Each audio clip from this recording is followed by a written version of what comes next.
Good evening, everyone. Teka, wait lang. Anong oras na ba? Good evening, everyone. Happy Sunday evening. Ano ngayon? June 15. Taon kasalukuyan. Pasensya na kayo, medyo nalasing ako. Andito pa ako sa ayan, Palangga. Kakalabas ko lang. 9 o'clock na kasi, so wala na akong time. Wala na akong time. Malayo pa kasi ang uwi ko, so kailangan ko ng umuwi. Totoo lang po, ayaw ko munang umuwi kasi nga gusto kong mag-enjoy more. Nag-enjoy naman ako, pero more enjoy. Alam niyo po, nakaubos po ako ng isang boteng wine. Medyo nalasing po ako. Pero masaya naman. Happy ako. Okay? Sabayan niyo po ako at tayo ay maglalakad papuntang station. Tokorozawa Station. Okay? Andito tayo. Magpapayong tayo dahil umuulan.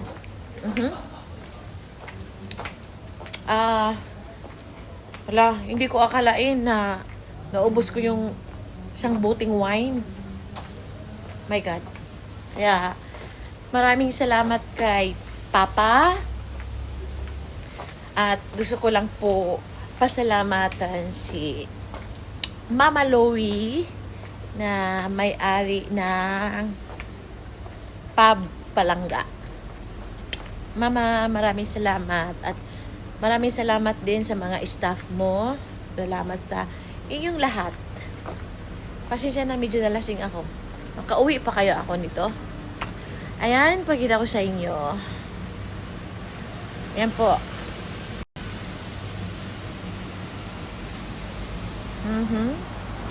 Medyo umulan kasi. Ayan. Natutuwa ako dito, oh. Ayan. Okay. Medyo ayoko maging ayokong makipagplastikan, ha. Sa totoo lang, I feel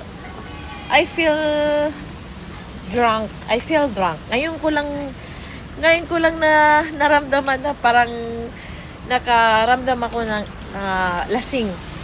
Hindi ko alam kung makauwi ako sa aking bahay. Oh my God. Parang nalasing ako. Ngayon tumama ang isang boteng red wine. Kasi umorder ako ng isang boteng red wine, tumama siya ngayon. Patay ako, makapasok kaya ako bukas nito. Pero masaya kasi ako eh. Masaya ako.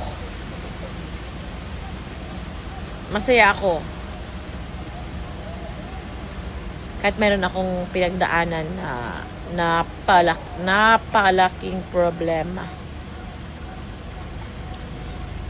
Masaya ako. Tara na, lakad tayo. Samahan niyo po ako, mga kapatid ko. Samahan niyo ako. Ayan, lakad tayo. Wala nang ulan, parang huminto na. Hindi na tayo magpayong. Ayan. Alam niyo po, marami akong payong, pero ito yung pinaka-paborito ko. Kaya maraming salamat, sis Ate Juliet. Maraming salamat sa payong na binigay mo sa akin last year ng aking birthday gift. Paborito ko to. Sa lahat ng marami po akong payong, hindi ko na mabilang kung ilan. Pero ito yung pinaka-paborito ko. Yan. Yan. Bigay ni sis Ate Juliet sa akin. Okay? Thank you po. Good evening, everyone. Happy Sunday evening, June 15, 2025. Andito po ako sa Tokorosawa. Galing po ako sa galing ako sa Palangga Restaurant. Mga kapatid, ako ay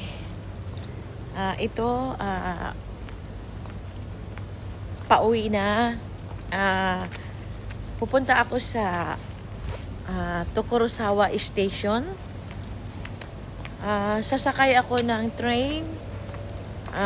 Pupunta ako ng Tokorosawa Station. From Tokorosawa, bababa po ako ng Hong Kawagoe. Tapos, from Hong Kawagoe, sasakay po ako ng bus papuntang Kawagoe Station. And then, from Kawagoe Station, sasakay uli ako ng train papuntang Kami Fukuoka. And then, from Kami Fukuoka Station, mayroon kasi akong bisikleta. Sasakay ako ng bisikleta papunta ng aking bahay. So, ganun ang routine ko sa pag-uwi ngayon. Ngayon, andito po ako sa Tokorosawa. Andito pa ako sa Tokorosawa. Ito po ay naglalakad ako papuntang Tokorosawa Station. Galing po ako sa Palangga Pub. Mama Loie, thank you so much sa pag-invite mo sa akin sa araw na ito. Nakarating po ako sa tawag nito, sa restaurant nyo. At nagpasalamat po ako, Mama Loie, sa iyong mabait at masarap magluto na si Kuya Henry. Shout out po sa iyo, Kuya Henry. Ang sarap ng luto mo. First time po ako nakakain sa iyong luto. Dahil hindi po, mali po. Dahil dyan ay ngayon lang po ako nakakain sa iyong mga luto. Masarap po. Gochisu sama desta. Alam niyo po, pasensyahan niyo na po ako. Para po akong nabubulol kasi nga nabubulol po ako dahil nakaubos po ako ng isang buting red wine. Oh my gosh! Parang nalasing ako konti. I don't care. Tinitingnan ako ng mga tao sa akin paligid. I don't care. Di ba? Kung nakatingin kayo sa akin, so wala akong pakialam. Okay? Ngayon ay tawag nito.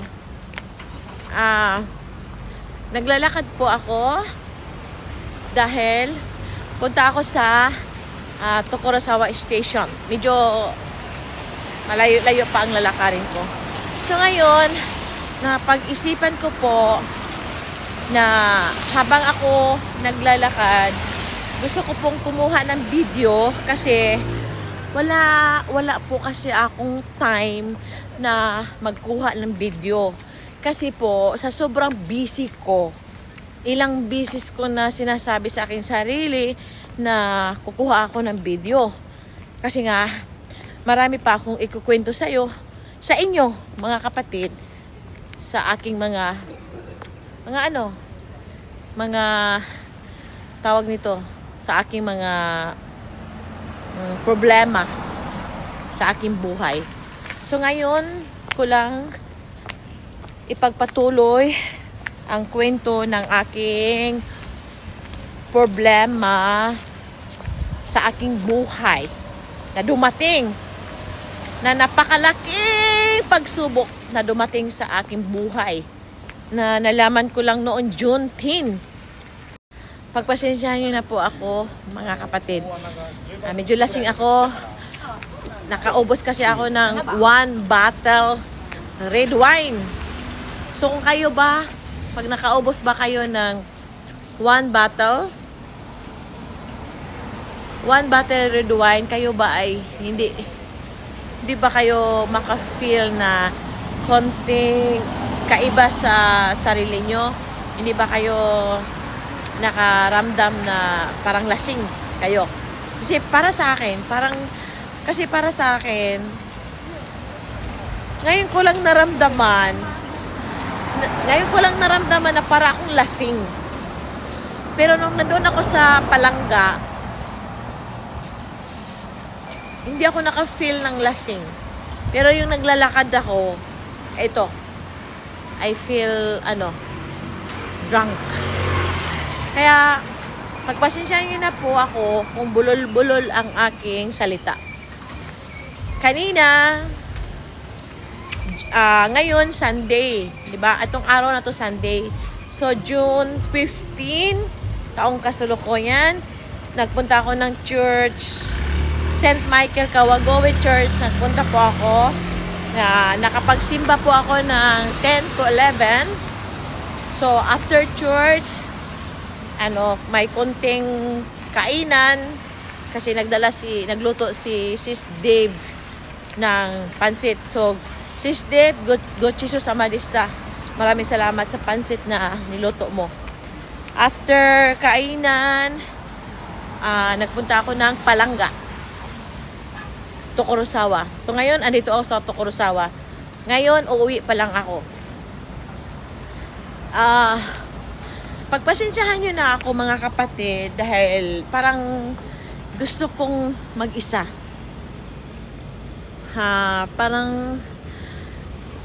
Parang gusto kong umalis na mag-isa. Kaya ito, nag-isa ako. Ayan. Sa mga maraming mga taong nagtatanong sa akin, nagme-message sa akin kung kamusta na raw ako, ano ang aking problema. Kaya ang sagot ko po, takawit lang po. Pakita ko po sa inyo, andito po ako sa ProPay.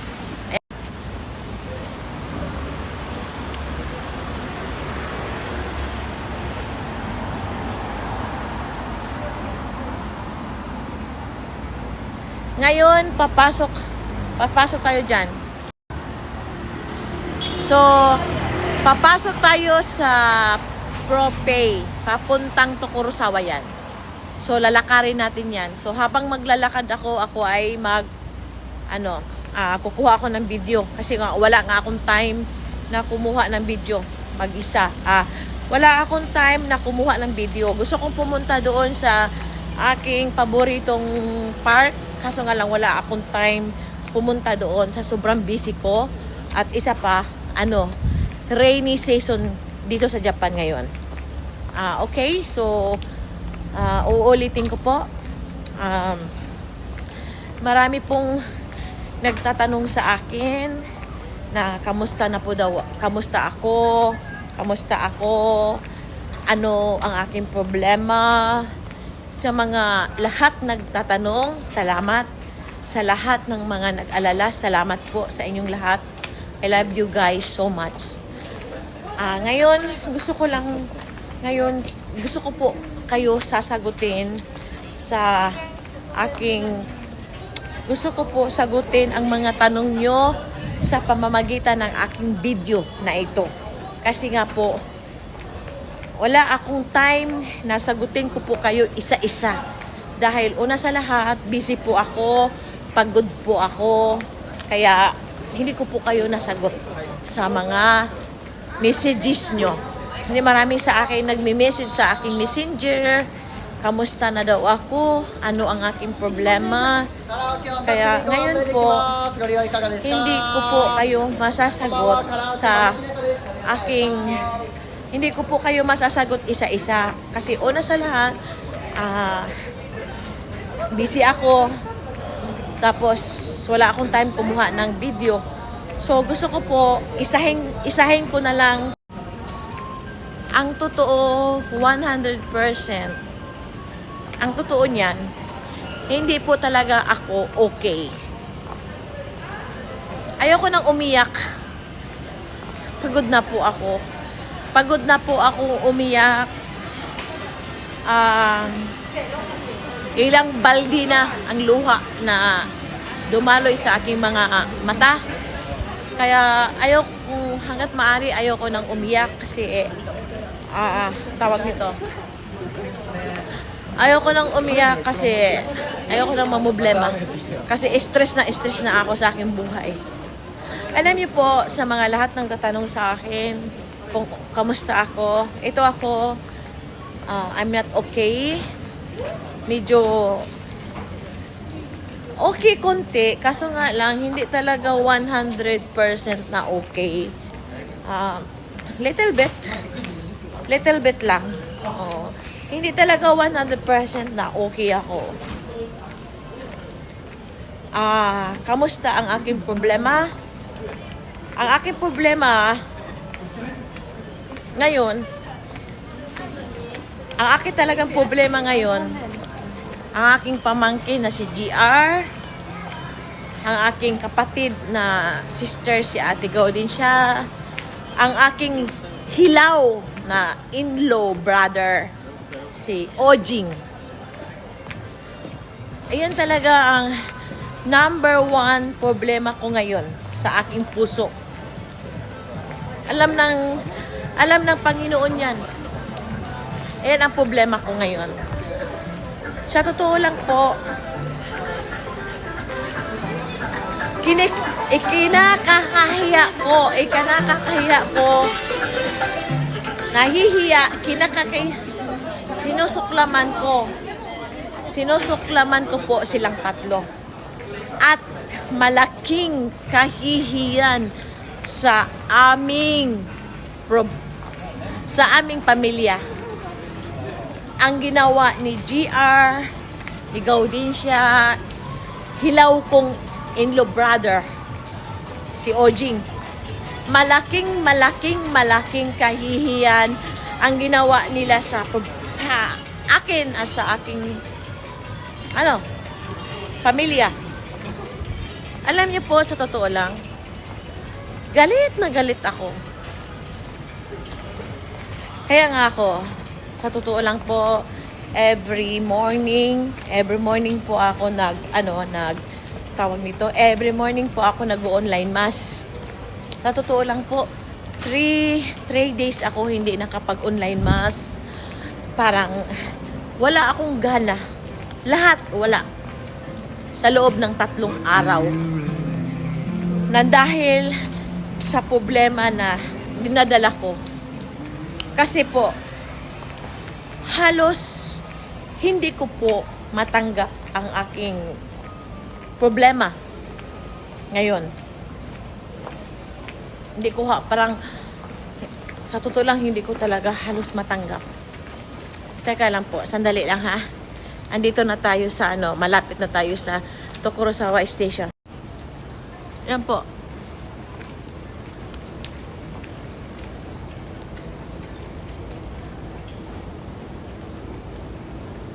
Tokorozawa Station.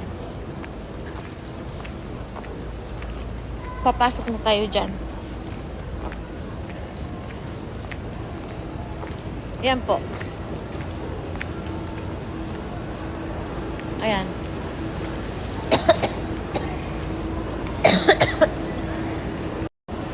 Andito na po tayo sa Tokorozawa Station.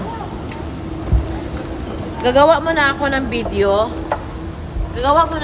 Bago muna ako sasakay ng train. O tatapusin ko lang yung video ko. Tawag nito. Until now, I'm not okay.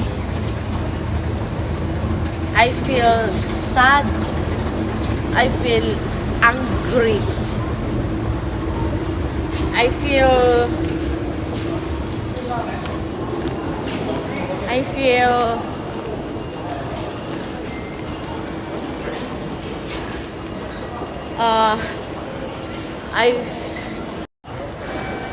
tapusin ko lang to ang aking video kasi nga sasakay na ako ng train. Teka, wait lang. Andito na tayo sa Tokorozawa Station. Pakita ko lang po sa inyo.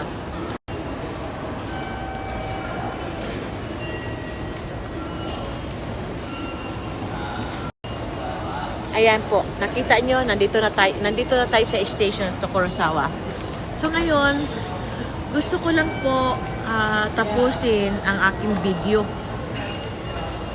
Kasi nga wala akong time magpunta sa aking paboritong lugar doon sa my favorite park. Wala akong time magpunta doon. Pagpasensyahan nyo na ako, medyo konting nalas. Hindi naman lasing, hindi naman talaga as in lasing. Ano lang ako, kumbaga sa nakainom yung sa Bisaya pa. Pero alam ko yung ginagawa ko. Hindi naman ako pwede maglasing kasi nga mayroon pa akong trabaho bukas. Nakaubos lang ako ng 1 bottle red wine. Ako lang mag-isa. Kaya ngayon tumama ang 1 bottle red wine ininom ko. Ubos talaga. At hindi pa ako nakontento, humingi pa ako ng 1 glass na wine kay Mama Lowy. Kaya salamat kay Mama Lowy. Mama Lowy, salamat. Ito nga pala ang sasabihin ko sa inyo tungkol sa aking problema. Sa lahat ng mga nagtatanong sa aking problema, sa lahat ng mga nagtatanong sa akin, okay ako, hindi ako okay. Sa lahat nagtatanong ko anong problema ko, please, ayoko nang magkwento. Kasi nga, ayoko nang umiyak, ayoko nang magalit. Kung gusto nyo na malaman kung anong aking problema, punta lang kayo sa aking YouTube. Doon sa aking live. Nandoon yung post ko na nagsalita ako tungkol sa aking problema sa YouTube at saka sa YouTube. Sa YouTube at saka sa Facebook. Pasensya na po kayo sa mga nagtatanong. Ayoko na magkwento. Kasi pag ako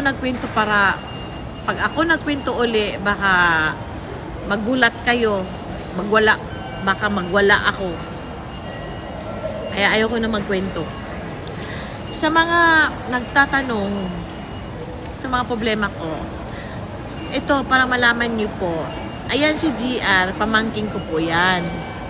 Ang nanay niya ay kapatid ko, sister. Ayan naman si Ojing. Ayan ang aking hilaw na brother-in-law. Kasi asawa siya ng aking kapatid na babae. Yung kapatid kong babae, ang pangalan niya ay si Gaudensya. Ayan si Gaudensya. Ang unang asawa niya ay meron siyang anak na 4. Naghiwalay sila kaya nagkaroon siya ng karelasyon na ang pangalan ay si Ojing. Ayan si Ojing, mas bata sa kanya. Hindi ko alam kung ilang taon ang pagitan nila. Ayan si Ojing, anong tawag nito? Kumbaga sa yun ang kasama ng aking sister na si Gaudensya. Ang pagkakaalam ko, nagpakasal yan sila si Gaudensya at saka si Ojing. Na hindi naman sila divorce ng kanyang ex-husband. Inatanong ko sa inyo mga kapatid, pwede pala ikasal ang isang tao dyan sa Pilipinas kahit hindi divorce sa asawa? Kasi ang pagkakaalam ko, ayan si Gaudensya at saka ex-husband niya, hindi pa sila divorce until now. 2025. Pero ang pagkakaalam ko, nagpakasal sila ng kanyang kinakasama ngayon na si Ojing. Ang pagkakaalam ko, kasal sila. Kaya sabi ko, ang kasal ni Ojing at saka ni Gaudensya walang bisa. Kasi nga, hindi pa siya hiwalay. Okay? So ngayon, ayan si Ojing, papaliwanag ko po sa inyo mga kapatid ko, sa mga lahat ng mga nagtanong sa akin. Ayan si Ojing, ayan ang hilaw kong brother-in-law. So ngayon, ayan si Kaya ayan si GR, anak ni Sister Gaudensya yan. pangalawang anak niya. Ngayon, ayoko na mag-Uncle Ojing. Ayoko silang tawagin na Ate Gaudencia kasi nga wala na akong respeto sa kanila. Kasi nga ang laki ng atraso nila sa akin, sa aming pamilya, lalo na sa aking apo sa pamangkin na anak ni GR. Kaya wala na akong respeto sa kanila. Ayoko na silang tawagin Uncle at Ate. Ito si GR, pangalawang anak ni Gaudencia, no? So ito si Ojing, iyan ang kanyang pangalawang asawa ko, no? Okay? Parang maliwanag. Tapos, ito naman yung apo ko sa pamangkin na biktima ng rape. Ito yung anak ni GR na panganay.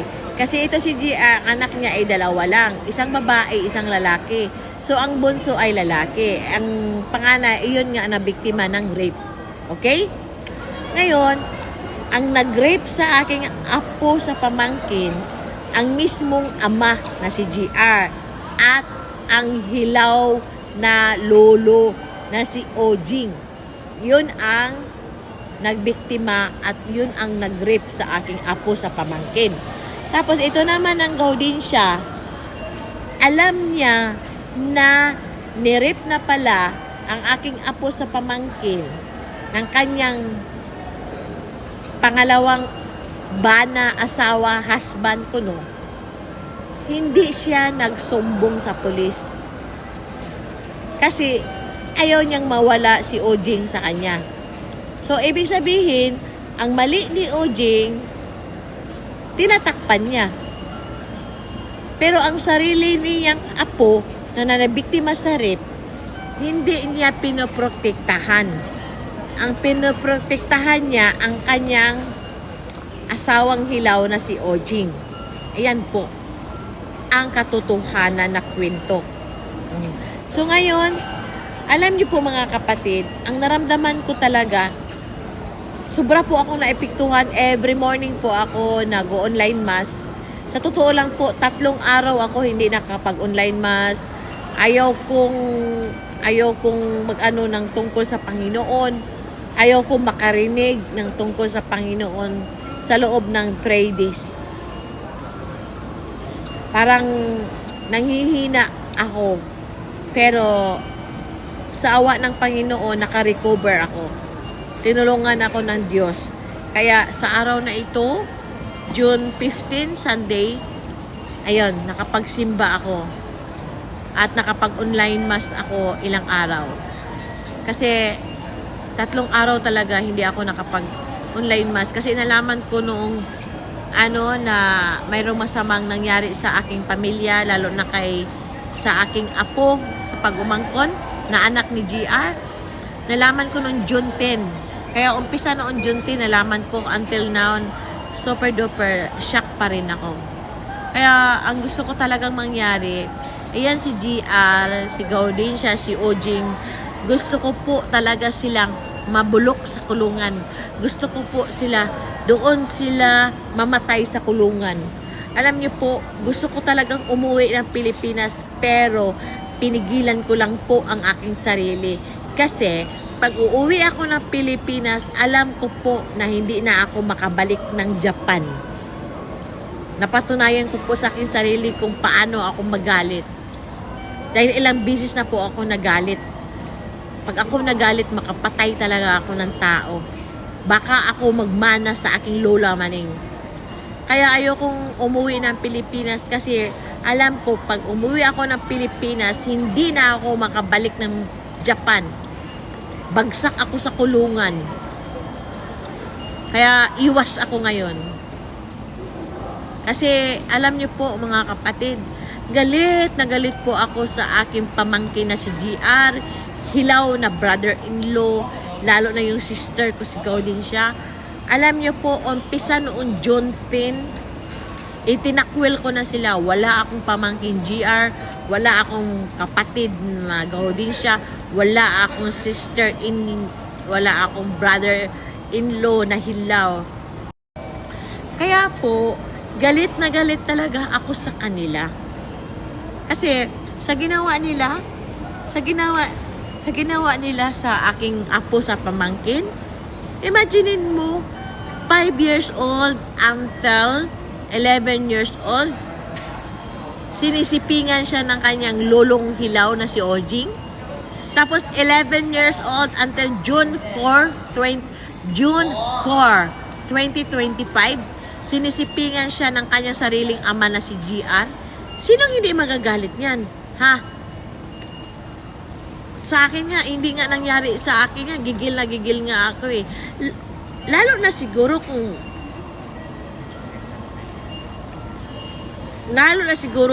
sa nangyari sa aking apo. Alam ko po ang aking apo ngayon, marami siyang pinagdaanan. Awang-awa ako sa aking apo sa pamangkin. Kaya alam niyo po mga kapatid, galit na galit talaga ako. Ayoko po silang mamatay sa baril. Ayoko po silang mamatay sa disgrasya. Ayoko po silang mamatay sa sakal. Yung tatlo na yan, GR, Ojing, Gaudensya. Gusto ko po sila magdusa sa kulungan, na doon na sila sa kulungan mabulok hanggang sa kanilang kamatayan. Kasi galit na galit ako sa kanila. Dapat lang talaga na ganyan ang parusa sa kanila. Kasi sa totoo lang po, walang kapatawaran ang ginawa nila sa aking apo sa umangkon. Imagine niyo po, 5 years old, sinisipingan ng matandang. Ano yun? Hayop. Super duper na pala. Hayop talaga. Wala akong pakialam. Tinitingnan ako ng mga tao dito. Wala akong pakialam. Wag lang nila akong sitahin. Kasi pag sinita nila ako, makatikim sila sa akin. Ayan. Diba? Andito pa ako sa Tokorozawa Station. Sasakay ako ng... Tatapusin ko lang tong video to. Kasi pag hindi ko tinapos, hindi naman ako pwede magsalita sa sa train. Kaya alam niyo po, galit na galit talaga ako. Sa totoo lang po, hindi ako nakapagtrabaho ng maayos. Alam niyo po, I swear to God, alam mo, gagamitin ko pong pangalan ng Panginoon. Tuwing nagtatrabaho ako, ang nakikita kong mukha, si GR, si Ojing, si Gaudensya. Ayan ang nakikita ko. Kaya, sobra po akong, parang pakiramdam ko, papunta na ako sa depress eh. Kaya sinisikap ko ang aking sarili na hindi ako ma-depress kasi mahirap na. Baka 2 beses na kasi akong gustong magpakamatay. Baka itong pangatlo, kung gusto ko magpakamatay, baka hindi na mapigilan.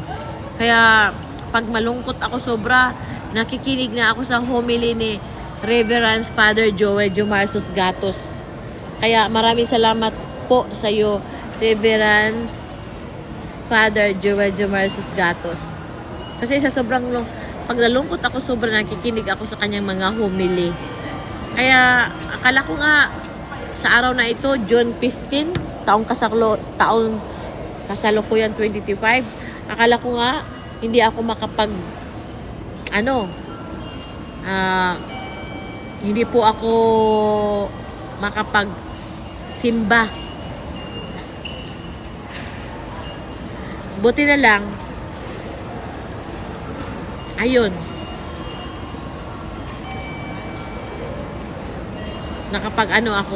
nakapagsimba po ako. Kasi naisip-isip ko patay, baka hindi ako makapagsimba nito. Buti na lang nakapagsimba ako kanina. Kasi nga, sa sobrang galit ko nga eh. Kaya sa mga taong gustong magtanong sa aking mga problema, please lang, ayoko na magkwento. Kaya kung gusto nyo malaman ang aking problema, please watch sa aking video doon sa YouTube, doon sa aking Facebook. Kasi ayoko na magkwento. Kasi tuwing nagkukwento ako, nasasaktan ako. Kaya ayoko magkwento. Please lang. Kaya kung gusto nyo malaman kung anong aking problema, tingnan nyo na nyo. Kaya kung gusto nyo malaman kung anong aking problema, tingnan nyo na nyo akong YouTube. na nag-live ako doon sa aking YouTube account at punta na lang kayo doon sa aking timeline sa Facebook. Kasi ayaw kong magkwento uli. Kasi pag ako nagkukwento, naiinis ako eh. So mga kapatid, hanggang dito na lang ako. Baka ako ay maiwanan ng train. So sasakay na ako ng train papuntang Hon Kawagoe. So from Hon Kawagoe, sasakay ako ng bus papuntang Kawagoe. So from Kawagoe, sasakay ako ng train papuntang Kami Fukuoka. So I want to go home because I want to sleep. Feeling tired. Okay? So feeling drunk. Okay guys? So hanggang dito na lang muna ang aking video. Sa lahat ng mga nagtanong kung okay ba ako, yes, I'm okay but not 100%. I'm okay but I'm sad. Sa mga nagtatanong kung anong problema ko, please watch sa aking live ng YouTube at saka yung sa account na pinost ko doon sa aking account sa Facebook. Panoorin niyo na lang kasi ayaw ko magkwento. Kasi baka pag ako nagkwento, baka magulat na lang kayo, baka kung mayroon akong mahawakan, baka maitapon ko yan. Kaya ayaw ko magkwento, please lang. Wag niyo na lang akong tanungin. Okay? So, ingat po kayo. God is good all the time. Sobra-sobra. God is good all the time. So, ingat po kayo mga kapatid. So, hanggang dito na lang muna ang aking video. Sasakay na akong train. Okay? So, happy Sunday evening everyone. June 15, 2025. I love you guys so much. Bye for now. Pakita ko po sa inyo ang train. Okay. Hi. Ayan po.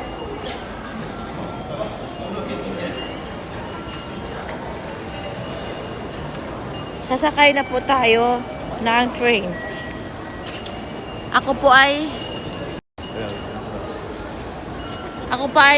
parang nalasing po ako. Hanapin po natin yung yung pasmo ko. Teka lang. Ito po pasmo natin. Ayan po. Tokorosawa Station Center Gate. So, ayan. And then, hanapin natin ang papuntang Hon Kawagoe. Oh my God. Baka maubusan na ako ng train. Alas 10 na. Tingnan niyo po. Patay ako ngayon.